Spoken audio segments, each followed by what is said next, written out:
Hello guys, अब हम अपना receipt and payment account start कर रहे हैं। ठीक है, जैसे मैंने आपको अपने प्रीवियस वीडियो में receipt and payment, income and expenditure, balance sheet और एनपीओ के बारे में क्या किया था, कुछ थ्योरी बताई थी।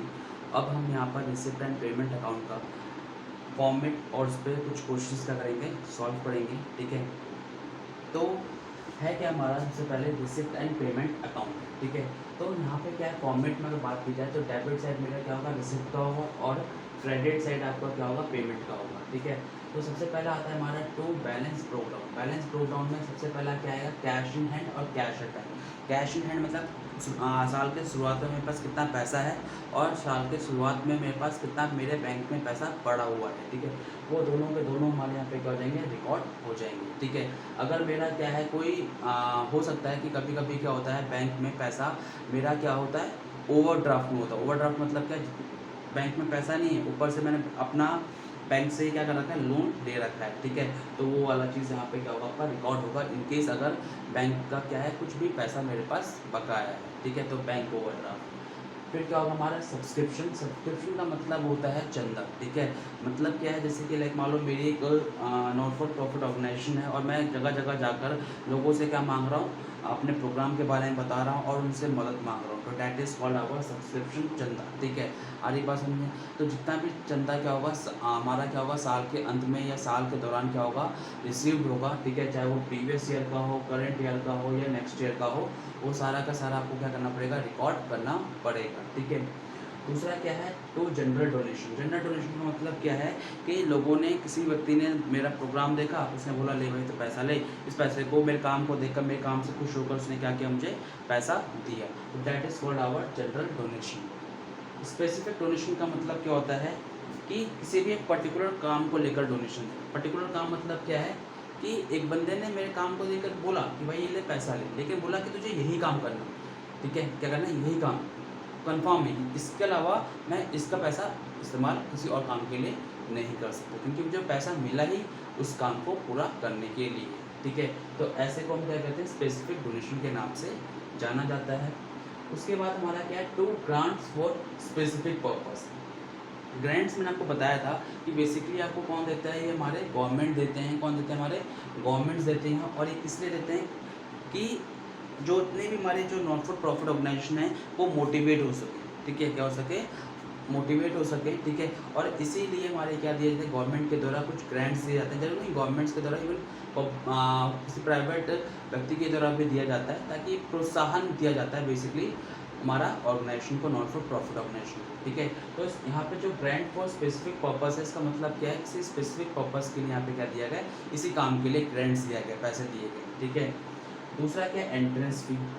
कोई भी मेंबर जब आता है, ऑर्गेनाइजेशन के अंदर एंटर करता है, तो उसको एक फ़ी पे करनी पड़ती है, जिसे हम क्या कहते हैं, अपना एंट्रेंस फी, और ADM मतलब एडमिशन फी के नाम से जाना जाता है। ठीक है, उसके बाद आता है हमारा जनरल ग्रांट्स।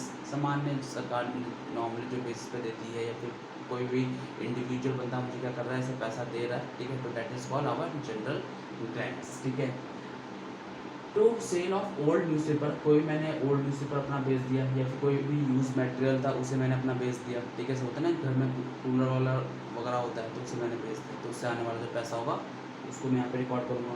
कोई भी मेरी इन्वेस्टमेंट है, उस इन्वेस्टमेंट से मिलने वाला जो इंटरेस्ट होगा वो मेरे यहाँ पे रिकॉर्ड होगा। कोई भी डिविडेंड हो गया, रेंट हो गया, इंटरेस्ट हो गया, तो वो मेरा क्या होगा, इंक्लूड होगा। ठीक है, लाइफ मेंबरशिप फी। ठीक है, कोई भी मेंबर जब एंटर करता है तो उसे क्या करना होता है, अपनी ज़िंदगी भर का, ठीक है, एक फ़ी पे करना पड़ता है। ठीक है, जब तक वो ऑर्गेनाइजेशन के अंदर है, उसी को हम क्या कहते हैं, अपना लाइफ मेंबरशिप फी के नाम से जाना जाता है। ठीक है, उसके बाद हमारा क्या है, specific for subscription for specific purpose. मतलब क्या, स्पेसिफिक पर्पस का मतलब सीधा अगर कोई आपको बोले ना, तो किसी पर्टिकुलर काम को लेकर क्या करना, कुछ भी चीज़ देना। ठीक है, अब यहाँ पे किसी पर्टिकुलर काम को लेकर यहाँ पे क्या दिया जाएगा, चंदा दिया जाएगा। ठीक है, उसके बाद यहाँ पे क्या है, टू लेगेसीज। ठीक है, अब लेगेसी मेरी जनरल भी हो सकती है और स्पेसिफिक भी हो सकती है, दोनों मेरी यहाँ पे क्या होगी, इंक्लूड होगी। लेगेसी का मतलब क्या होता है हमारा, कि जैसे कि मान लो मैं हूँ, ठीक है, मैं एक संस्था से जुड़ा हुआ हूँ, और मेरे आने वाले पूर्वज भी क्या है, उसी संस्था से जुड़ी हुई है, तो उसको भी क्या करना पड़ेगा, एक फ़ी पे करनी पड़ती है, that is called our legacies. ठीक है, उसे हम क्या कहते हैं, अपने लेगेसी के नाम से जाना जाता है। उसके बाद हमारा क्या आता है, एंडोमेंट फंड है। एंडोमेंट फंड का मतलब क्या है? एंडोमेंट फंड का मतलब ये है, इसी के लाइक मान लो मेरा हमारे ऑर्गेनाइजेशन है ABC लिमिटेड, ठीक है। मैं भाई ABC लिमिटेड के पास गया, या मैंने बोला मेरे पास में एक इन्वेस्टमेंट है, ठीक है, 10 लाख रुपए की, ठीक है। मैं यहाँ पे इन्वेस्टमेंट नहीं दे रहा उसको, मैं बोल रहा हूँ कि 10 लाख की जो इन्वेस्टमेंट है ना, उस पर मुझे हर साल, ठीक है, 10% का ब्याज मिलता है। यानी कि 10 लाख का 10% कितना हो गया मेरा, 1 लाख हो गया। तो वो 1 लाख ना हर साल मैं आपको क्या करूँगा, आपके ऑर्गेनाइजेशन को क्या करूँगा, पे करूँगा। तो उसे हम क्या कहते हैं, एंडोमेंट फंड के नाम से जाना जाता है, ठीक है। उसके बाद कोई फिक्स सर्च मैंने क्या क्या बेचा, उससे आने वाला पैसा। कोई मैंने क्या किया, कोई फंड वगैरह है, जैसे मैच फंड हो गया, टूर्नामेंट फंड हो गया, ठीक है, डिफरेंट टाइप्स ऑफ जो फंड्स होते हैं वो सारे मेरे यहाँ पे क्या होंगे, रिकॉर्ड होंगे। और लास्ट क्या होगा हमारा, टू बैलेंस कैरी डाउन, अगर बैंक का कोई ओवरड्राफ्ट बैलेंस बचा हुआ है तो, ठीक है। या फिर क्रेडिट साइड मेरा क्या हो, क्रेडिट साइड मेरा क्या है, ये वाला साइड, ठीक है, ज़्यादा आ रहा हो, और ये वाला साइड क्या रहा, कम आ रहा हो, तो बैलेंसिंग फिगर मेरा क्या होगा, टू बैलेंस कैरी डाउन। और याद रखना ये बैंक ओवरड्राफ्ट हुआ, क्योंकि कैश कभी भी नेगेटिव में नहीं होता, ठीक है। उसके बाद दूसरा क्या है, सैलरी एंड वेजेस। ये ऑल नो कि क्या मतलब होता है इसका। रेंट सबको पता है, पोस्टेज एक्सपेंसेस, जो हम चिट्ठियाँ वगैरह भेजते हैं, या फिर टेलीफोन वगैरह का जो खर्चा होता है वो सारा, ठीक है। एडवर्टीजमेंट एक्सपेंस, आप जानते हो विज्ञापन में होने वाला खर्चा। रिपेयर, कोई मशीन वगैरह ख़राब हो गई, या फिर कुछ चीज़ ख़राब हो गई, या फिर कोई बिल्डिंग ख़राब हो गई, तो उसके रेनोवेशन के लिए पैसा देना, ठीक है।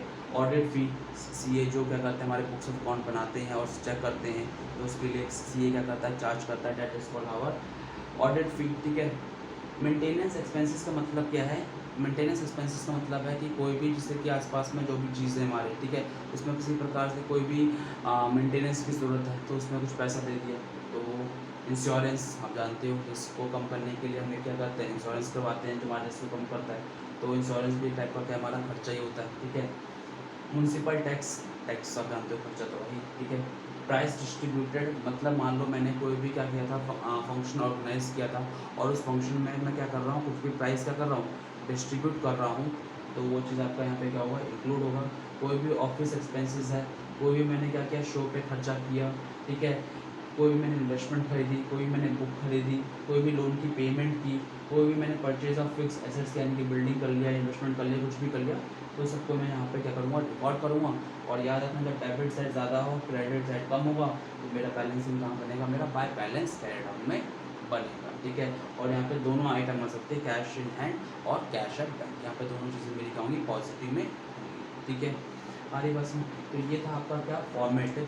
एक बार इसको सबसे पहले क्या कर लो, आप देख लो, ठीक है, डिस्कस कर लो, तो लिख लो इसे कॉपी में, ठीक है। उसके बाद इस पर क्वेश्चन करते हैं।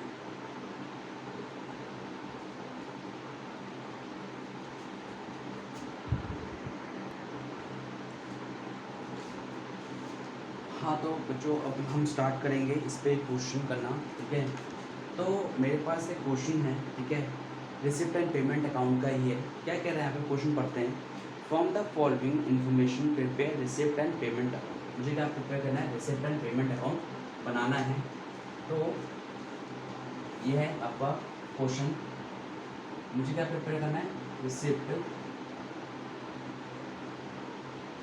एंड पेमेंट अकाउंट बनाना है। क्या बनाना है, receipt and payment account.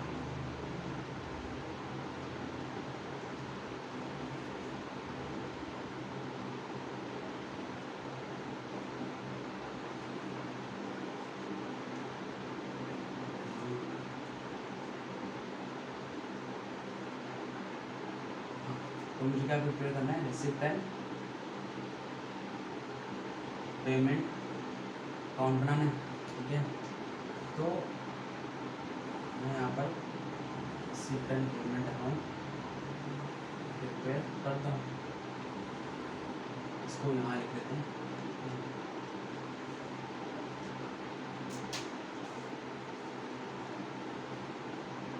Receipt and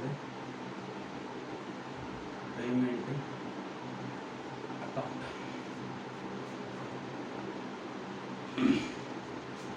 receipt and payment account में सबसे पहले यहाँ पर देखो आप, यहाँ पे क्या दिया हुआ है, सबसे पहले दिया हुआ है क्या, receipt and payment account of the long town sports club for the year ended 31 March 2020। Particular में क्या दिया हुआ है मुझे, opening balance of cash in hand और कैश एट बैंक। पहले क्या दिया हुआ मुझे यहाँ पर, मुझे क्या दिया पर्टिकुलर कब में आपको क्या दिया, ओपनिंग बैलेंस में कैश इन हैंड और कैश एट बैंक दिया हुआ है। तो यानी कि मैंने आपको पहले ही बताया था, ये जो मेरा यहाँ पे कहा था पर्टिकुलर अमाउंट, पर्टिकुलर अमाउंट आता है ये डेबिट साइड और ये, ठीक है।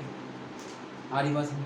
सबसे पहले मेरा क्या है यहाँ पर, टू बैलेंस ब्रोक डाउन और उसका क्या दिया हुआ है, कैश इन हैंड और कैश एट बैंक दिया हुआ। कितना दिया हुआ मुझे यहाँ पर, 50,000 और ये 7, ठीक है। उसके बाद नेक्स्ट क्या है आपका, सब्सक्रिप्शन है आपका। सब्सक्रिप्शन में 2018 से 19, 19 से 20 और 20 से 21। अब देखो हम खाता कब का बना रहे थे, 31/3/2020 का। तो इस हिसाब से हमारा डेट जो हुआ, काउंटिंग ईयर जो हुआ वो कब का हुआ, 1 अप्रैल 2019 से 31 मार्च 2020 हो गया, नहीं हो गया। तो इस हिसाब से मेरा जो ये 19 और 20 वाला जो है, ये तो मेरा करंट ईयर का सब्सक्रिप्शन हो गया। ये जो होगा ये मेरा प्रीवियस का हो गया और ये मेरा किसका हो जाएगा, नेक्स्ट ईयर का होगा ना, क्योंकि ये 2021 का दिया हुआ है। तो यहाँ पे क्या जाएगा, टू, नेक्स्ट क्या जाएगा, टू सब्सक्रिप्शन और 4 प्रीवियस ईयर, 4 क्या आपका करंट ईयर और 4 आपका क्या है, नेक्स्ट ईयर। कितना जाएगा आपका, 40,000, सॉरी 4,000, 1,40,000 और ये 8,000। उसके बाद नेक्स्ट क्या है आपका, फर्नीचर परचेस्ड है, ठीक है। तो फर्नीचर परचेज तो आपको पता ही है। अच्छा ये पर्टिकुलर नहीं होता यहाँ पर अपना रिसिप्ट एंड पेमेंट, रिसिप्ट, ठीक है, और ये आपका पेमेंट,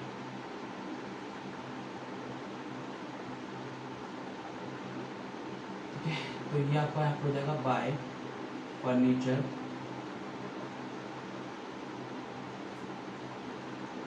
कितना है आपका, ये 70,000 है।